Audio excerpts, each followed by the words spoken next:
Hello বন্ধুরা, তো আজ আবার একটা নতুন ব্লগ নিয়ে তোমার সঙ্গে চলে এসেছি। দেখো এখানে নিয়েছি আমি চিংড়ি মাছ ভাজা। তো চিংড়ি মাছের ভাজার ভিডিওটা কোনো কারণে আমার স্কিপ করে গেছে, তো কোথাও খুঁজে পেলাম না, তাই আমি ভাজাটা দেখাতে পারিনি। তো তার জন্য সরি অনেক অনেক। আর এদিকে কিছু কচি কচি কুমড়ো পাতা আমি একটু হালকা ভাপ নিয়ে নেবো, কারণ যেহেতু কুমড়ো পাতাটা একটু খসখস হয়, লাউ পাতা হলে আর এটা ভাপাতে হতো না। তো আজকে করবো চিংড়ি মাছ দিয়ে কুমড়ো পাতা দিয়ে ভাপা।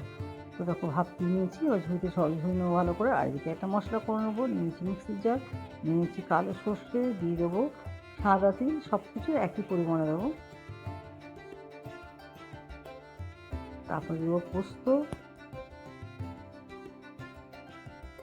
দিয়ে এগুলো শুকনো অবস্থায় একটু ভালো করে গুঁড়িয়ে নেবো। তারপরে এরকম গুঁড়োটা হচ্ছে, এখন দিয়ে দেবো এখানে 4টে মতো কাঁচা লঙ্কা, নারকেল আর লঙ্কাগুলো মাঝখান থেকে একটু কেটে দেবো। আর দিয়ে দেবো সামান্য নুন আর সর্ষে আছে যেহেতু, এবার পরিমাণ মতো জল দিয়ে এটা ভালো করে একটা মিহি পেস্ট করে নেবো। আর ডাইরেক্ট একদম টিফিন কোটোর মধ্যে, যেটার মধ্যে ভাপাবো তার মধ্যেই আমি কিন্তু চিংড়ি মাছটাও নিয়ে নিয়েছি।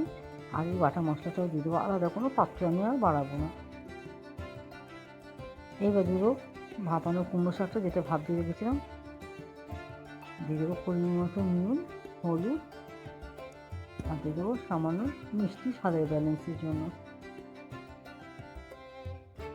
আর এই মিক্সির জারটাতে সামান্য একটু জল দেবো, আর কোনো এক্সট্রা জল আমি দেবো না এখানে। তারপর সবশেষে দেবো কাঁচা সর্ষের তেল, যে কোনো ভাবা বানিয়ে সর্ষের তেল।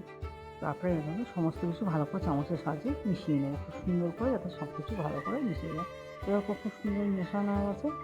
এখন উপর দিয়ে দেবো 3টে মতো গোটা কাঁচা লঙ্কা, আর আবারও একটু সর্ষের তেল দিয়ে দেবো ভাতে। তো বন্ধুরা, খেতে কিন্তু দুর্দান্ত হয়েছে, দেখতেও যেরকম সুন্দর হয়েছিল, খেতেও কিন্তু দুর্দান্ত হয়েছিল। তো এটা দিয়েই পুরো ভাত খাওয়া যায়, বা খুব বেশি মানে অল্প একটু নিলেই কিন্তু পুরো ভাত খাওয়া যায় মেখে মেখে, এতটাই খেতে টেস্ট হয়।